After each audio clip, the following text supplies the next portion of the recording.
دما خوش ببینرین هجا ایرو هجده تیرمه 2022 روزان روزا دوشمه بویر او گشتن هری سرکی و هری بالکشین لسرانسری جهانی رودانه امی حول بدن دناوا 20 دقیقه جهانی ده جوار پیشکش بکن.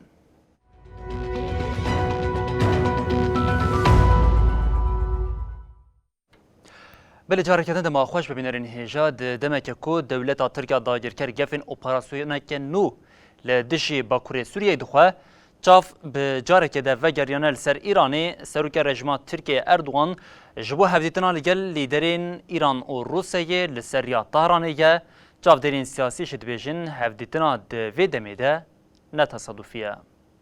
Boyunca 30 kilometre derinliğinde شef rejima AKP û Serokkomarê Tirkiye Recep Tayyip Erdogan yê bi krîza aborî û siyasî li nava welat re Asêmaye dixwaze rêyeke xelasiyê ji xwe re bibîne.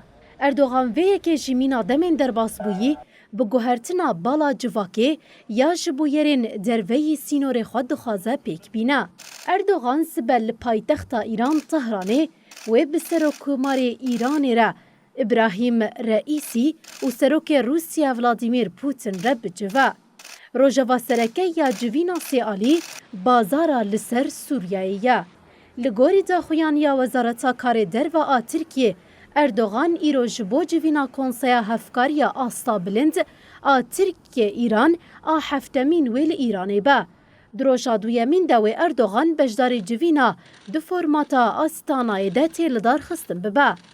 Ev civên piştî wê yekê tên ku demên dawî êdî Erdogan bi awayekî eşkere gefa êrişeke dagirkeriye li Bakurê Sûriyê dixwe. Top management of the IDCA. Analîstê Rûs Vladimir Sotnikov ji ajansa AFP re got dema vê hevdîtinê ne tesadüf e. Tirkiye dixwaze li Sûriyeyê jî weke operasyona taybet a mîna Rûsyayê ya li Okraynayê operasyoneke taybet pêk bîne. Di dema ku Tirkiye di şerê navxweyiyê Sûriyeyê de piştgiriya opozisyonê dike, İran û Rûsya jî piştgiriya Şamê dikin. عادی کردن روابط و وضعیت از کشورها Serokkomarê Îranê Reîsî beriya niha diyar kiribû ku operasyoneke nû ya Tirkiyeyê li Sûriyeyê wê aramiyê têk bibe. Piştî Rûsya êrişî Okraynayê kir, cara yekem wê Erdogan û Putin rû bi rû bicivin.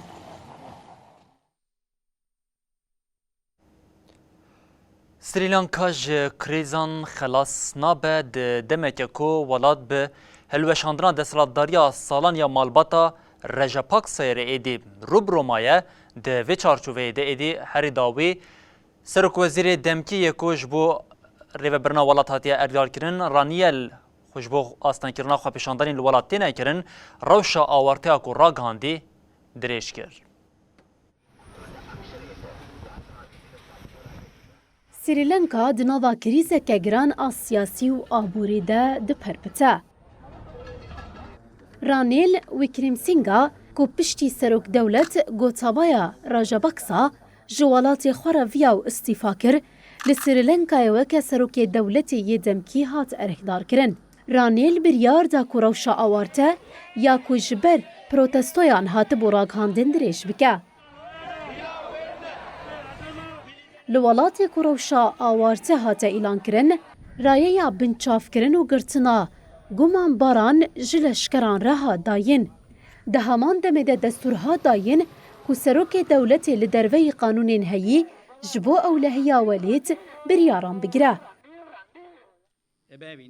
Parlamentoya Sri Lankayê bû diyarkirina cîgerê dewre Rajapaksa wê roja çarşemê deng bide. Ev kesê bê hilbijartin wê heta mijdara 2024 serkar bimîne. Polîs û leşkeran ewlekariya beriya dengdanê li seranserî welat zêde kirin. Wickremesinghe ku 6 caran serokwezîrtî kiriye, jaliyê Partiya Rajapaksa ve tê piştgirî kirin ku piraniya parlemenê di destê wî de ye. Di xwepêşandanên ku bi mehan li welatê ku krîza aborî lê tê jiyan kirin, herî dawî avêtin ser mala Serokkomar Gotabaya Rajapaksa. Ev yek jî bû sedema ku Rajapaksa neçarî îstîfayê bibe. Rajapaksa piştî bûyeran berê xwe da Maldîv û paşê jî Singapurê biriya ایمیل نامه استیفای دا. پشتی کوراجا بکسا استیفا کر سروک وزیر رانیل و کرمسینگا جبو سیرو جان جالی پارلمانتوی و که سروک دمکی هات تعیین کرن.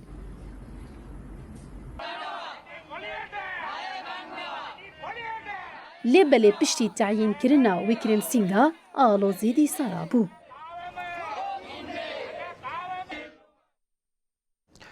وزیر پاراستنی روسیه شویگو فرمان دا یکینین لشکری ین لروشلات کو چکین دروش آویش ین لدجی اوکراینیه بکن آرمانجا ایریشین خواه سروکی دولتی بری روسیه جی مدوده جب اشکری گفخوروگات نناسکرنا کرمی بو روسیه سدما قیامتیه دناوا وان مترسین لسر اوکراینی ده سروکی ولاد زلنسکی پشتی تثبیت کرنا گل کسین دی استخبارات نافخوی و دوزگری ده خیانت کرنه برپرسین هر دو سازیان جکار گرد.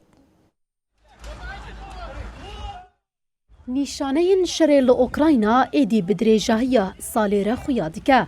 شریکو موسکو پلاند کردنا و هفته آنده بکهجه انجامی بمهان دریش کریه.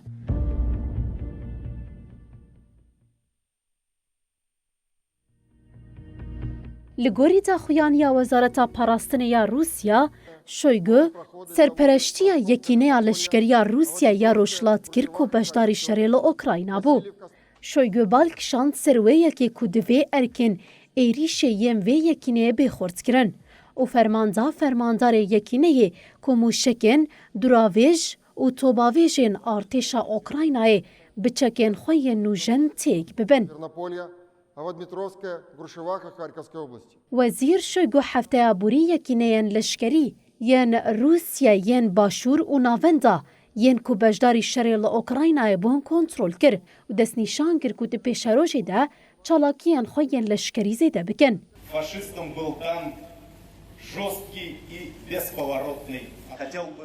سروک بری روسیا دیمیتری مدویدیو دیار کرد که اوکراینا و هزین روژاوایی باور دکن که کرم نه روسیا. دیمیتری لسر ویه که هشیاری دا که هر ایریشه که در و لسر هرمه و ببه سدما روژا قیامته. دیمیتری دا اخافتنا خوی یا جبو شروان شر جیهانی دویمین دا گوت اگر دولتک اوکراینا به آن ولاتک ناتو به باور بکه که کرم نه روسیا او جبو ما خطرک پرگالیه.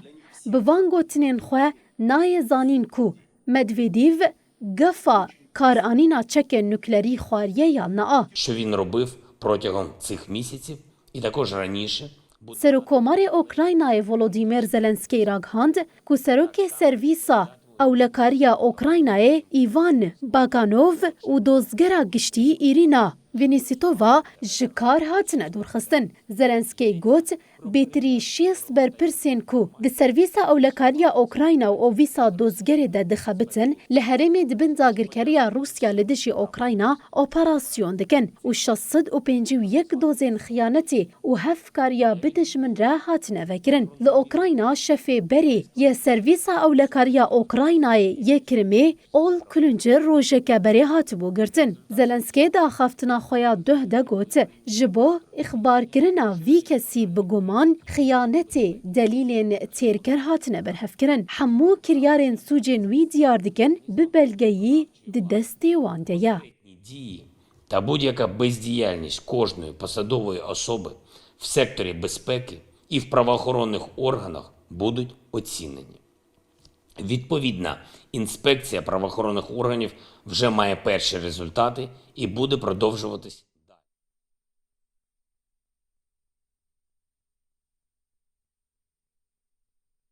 ولی بینرین هجال گوری هنگ زانیار و توریسیانان یک جه خطرین هر مزنی کل سر جهان چه دبن او جاره کدن سدماوی سرکه مروف بخونه جبر که مروف بچکن که چه کرن آنگو هلبراندنه دبه سدماویه که زیان آنگو ویرانیه که مزن جبو جهان بده آوا کرن و که کدنوچه خویا نهاده جمعه دیار کرن گف خوارنین جبو چکن نوکلری ین که جه آلی ولاتین مزن ین جهانی و تینه هر کد چه زیده تر دبه آنگو کنگ سر یک جوان دکوه تنگاویه گفین جبو بکار آنینا چکن نوکلری ین لسرانسری جهانی در دکوه پیش جبو وی اکیجی مخواستم وی جاری که چکن نوکلری ین دستی وان والاتان ده چقاسن و هر وها برتکن لهمبری وی که او ولاتین کو به چکن نوکلیری دخوازن حبون و هیزا خواه بپارێزن جی بۆ بینەرین هێژارە پارڤە بکن.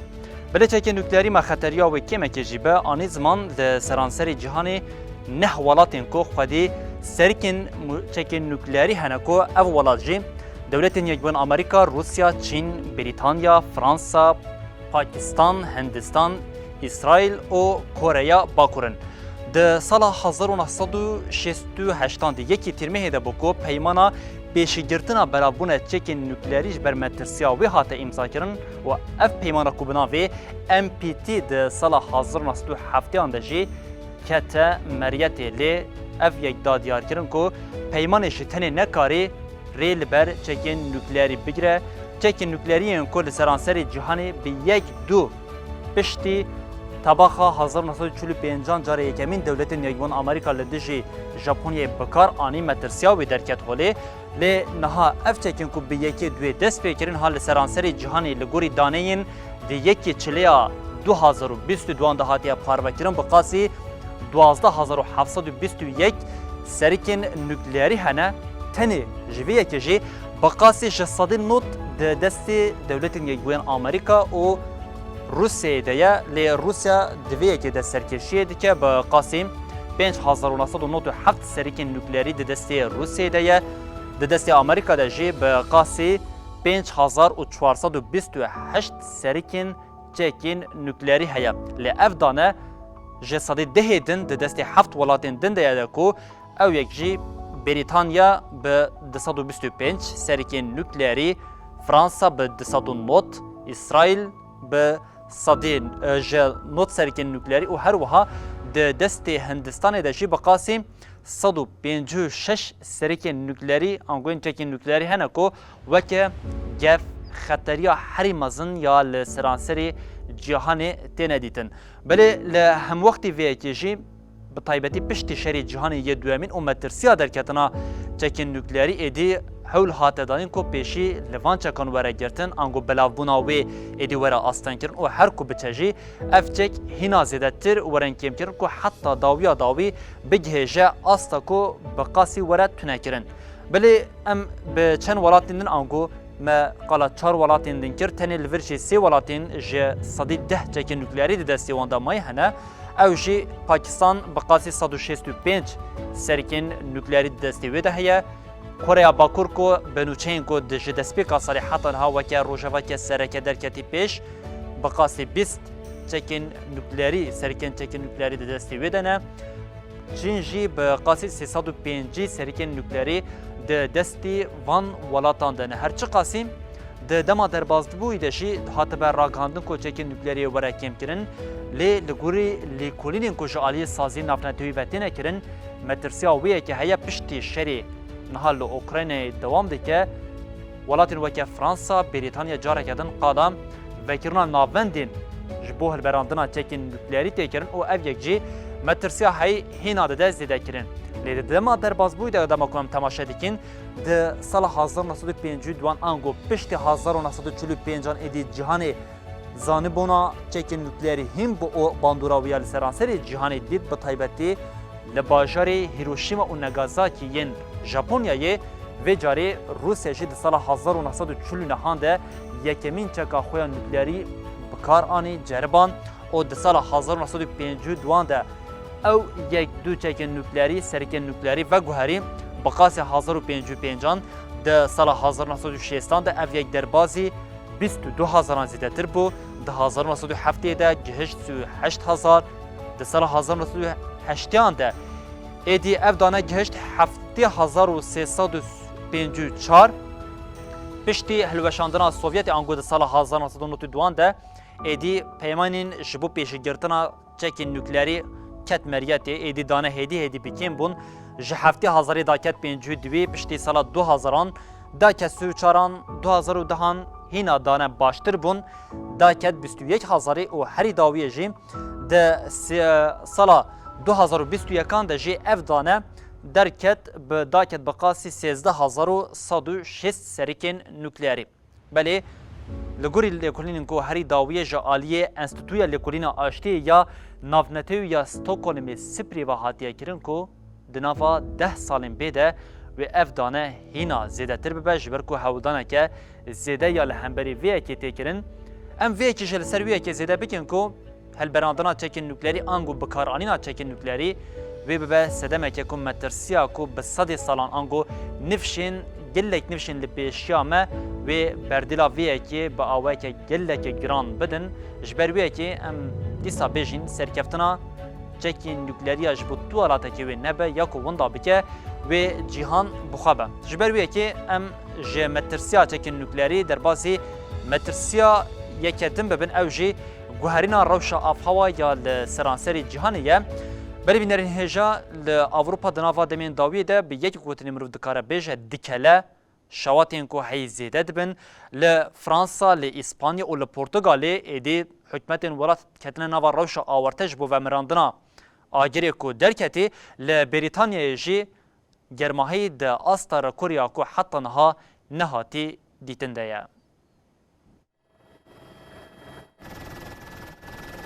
Awropa ya bi germa havînê re tê dikoşe, niha bi şewatên heyî re serê xwe di belayê de ye.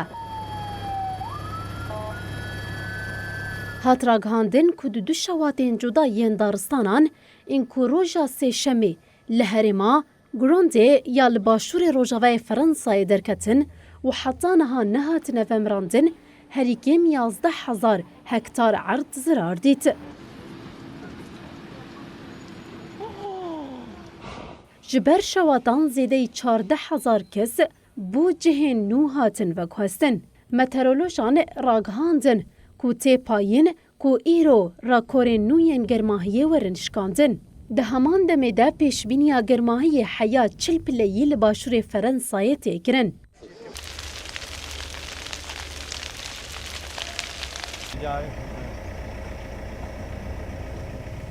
Rayedarên Fransayê ragihandin ku zêdetirî 1200 agirkuj beşdarî xebatên vemirandina agir bûne. Li Spanyayê li gelek herêman ji başûrê welat heta Galîsya ya li bakur Rojavayê welat nêzî 20 şewatên daristanan hêjî nehatine kontrol kirin.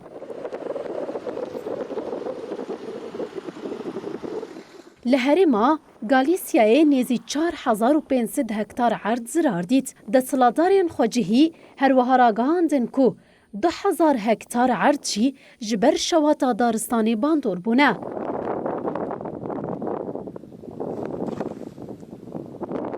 Saziyên meteorolojiyê ya neteweyî ya Spanyayê hişyarî da welatiyan ku germahiya hewayê bi giranî zêde dibe. Germahiya hewayê li hin herêman gihiştî 45 pileyî. Li Portugalê ji bo vemirandina 5 şewatên cuda yên li herêmên navendî û bakurê welêt xeba didome. Hat ragihandin ku ji van şewatan a herî mezin şewata ku li nêzî bajarê Şavês li bakurê welat didome ye.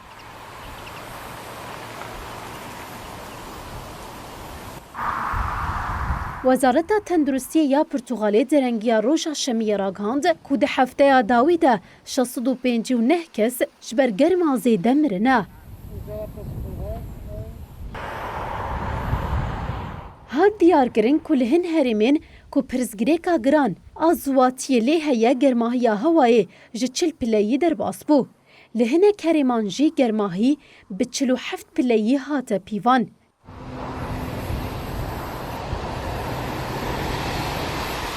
Li Yunanistanê roja şemiyê hat diyarkirin ku di 24 saetên dawî de heftê û yek şewat derketiye. Hat ragihandin şewata daristanê ku ji roja înê ve li girava Grîtê didome duh bi qismî hatiye kontrol kirin.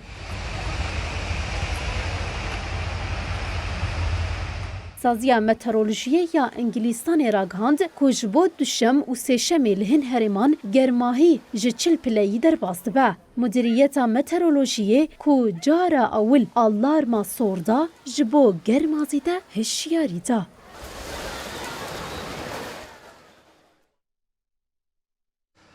Belîbînerên hêjem li vir digihêjin dawiyan û çiyên xwe yên cîhanî û dibêjin heta sibe carekê din werîn pêşiya we bimînin di nava xêr û xweşiyê de her şad û baxtewar bin.